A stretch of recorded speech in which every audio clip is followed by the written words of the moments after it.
7 de setembro de 1822. A separação do Brasil colônia de Portugal e o famoso e popular grito Independência ou Morte, às margens do Ipiranga, completa este ano 200 anos. Porém, o roteiro dessa história tem mudado um pouco nos últimos tempos. Novos personagens e alguns contextos têm enriquecido essa passagem do país. E Cubatão, até então citada como apenas uma região de passagem nos livros de história, ganhou peso neste processo. Um exemplo? Provavelmente no dia 7 de setembro de 1822, Dom Pedro estava por aqui. Então, o famoso grito de independência talvez tenha sido às margens do rio Cubatão. Será?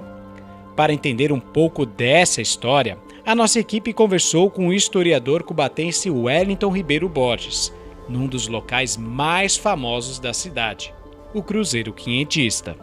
Com certeza, Cubatão fez parte do processo da independência, né, exatamente no dia 7 de setembro de 1822, quando o príncipe regente passa por aqui, né, para ser mais exato, exatamente onde nós estamos, porque aqui passava o trecho da calçada de Lorena nesse período.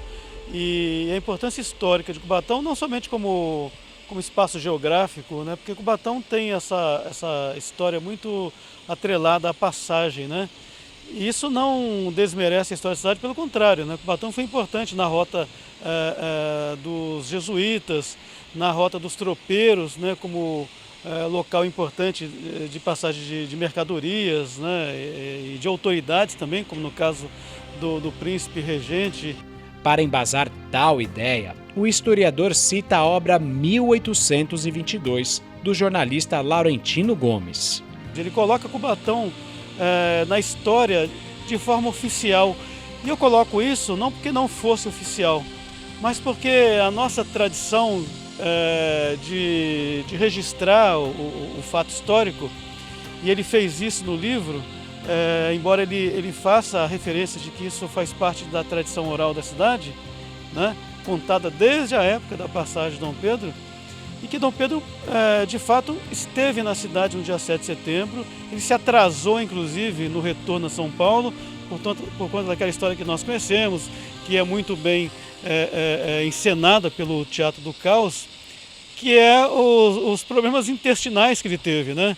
E ele parou aqui, ali, né, no Largo do Sapo, foi atendido muito bem pelo povo hospitaleiro de Cubatão, pela Dona Maria do Couto, que fez para ele o famoso chá de folha da goiabeira, que ele se sentiu melhor e continuou a viagem, né?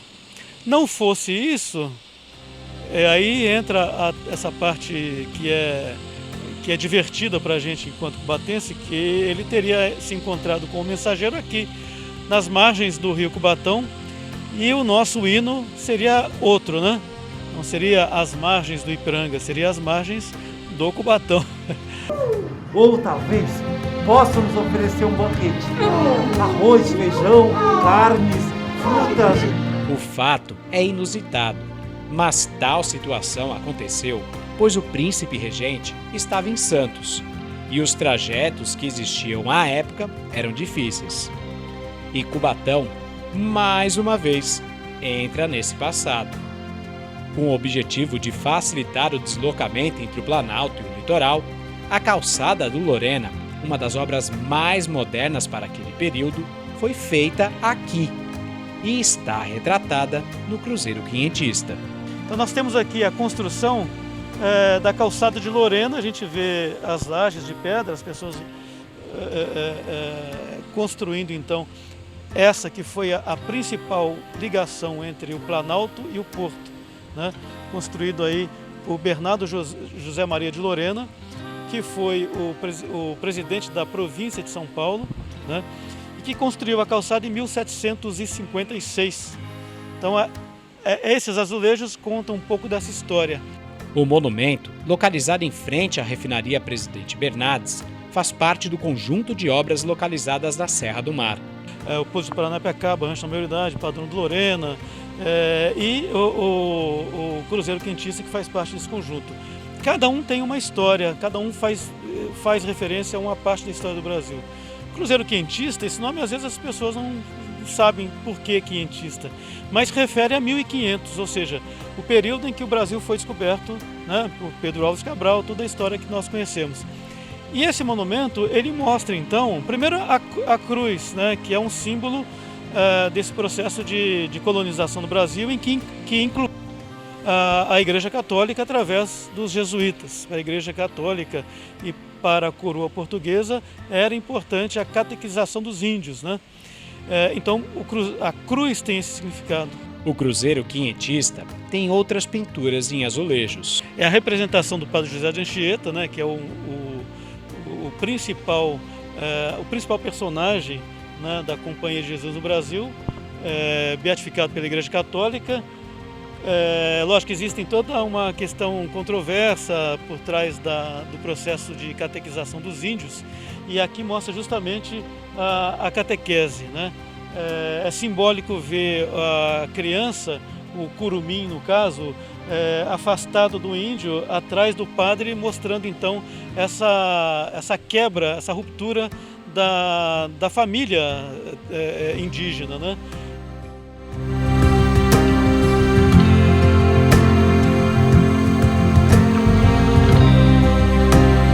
E agora, aqui nós estamos na terceira pintura, são os bandeirantes, né? Contra os índios, é isso? Ou são os portugueses propriamente?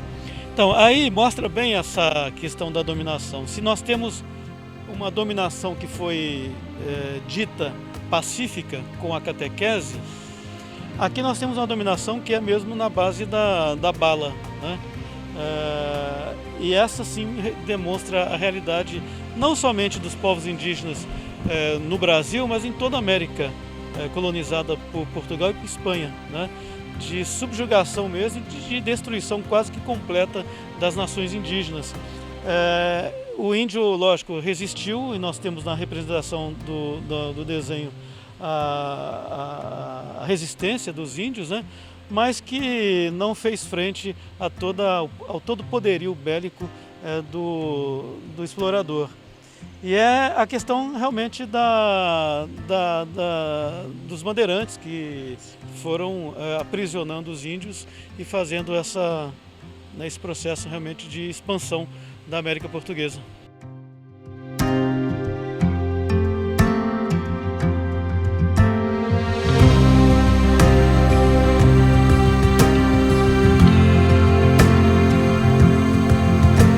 Agora a gente está na parte traseira do cruzeiro quinhentista, frente à refinaria Presidente Bernardes, e aqui a gente tem mais azulejos pintados. Significa o que esses desenhos, velho? Então, é um conjunto de 3 painéis, né, de azulejos, esse do centro e as 2 laterais, e mostra então a chegada do português em terras brasileiras, né? Nós olhamos esse desenho, são as caravelas. Na verdade não são as caravelas, são as naus. As naus eram os navios maiores que transportavam toda a tripulação, né, cruzava o oceano. Quando chegava próximo da costa, como ainda não existia um porto propriamente dito, né, construído, tinha o problema do calado, tudo. E então as caravelas, sim, os barcos menores que conduziam essa tripulação até a terra. Então nós temos aí as caravelas já chegando próximo da costa. Isso é observável quando a gente vê os pássaros, né, próximo da caravela, que já demonstrava que estava muito próximo de terra firme. E essas pinturas também estão expostas em outros monumentos na Estrada Velha. Pouso de Paranapiacaba, que tem um painel muito bonito, um painel rodoviário, né, também com a mesma técnica de pintura sobre o azulejo, no Rancho da Maioridade, que a gente chama de Casa de Pedra, no Padrão do Lorena, todos esses monumentos possuem azulejos no mesmo estilo. E os monumentos estão sendo restaurados, né? A empresa que assumiu a concessão do Caminho do Mar, a Parque Tour, contratou a mesma empresa que fez o restauro na década de 80, que é a família Sarrazá. Falando em 1980, até essa década, o cruzeiro quinhentista, patrimônio tombado pelo Condefat e Condepac, tinha um outro endereço, a mais ou menos 100 metros mais longe da atual localização. E foi aqui que, originalmente, lá no ano de 1922, foi feito o cruzeiro quentista, bem aqui, ó, nesse nivelamento que era utilizado antigamente para dar as características geográficas da nossa região. O monumento foi feito em comemoração ao centenário da independência.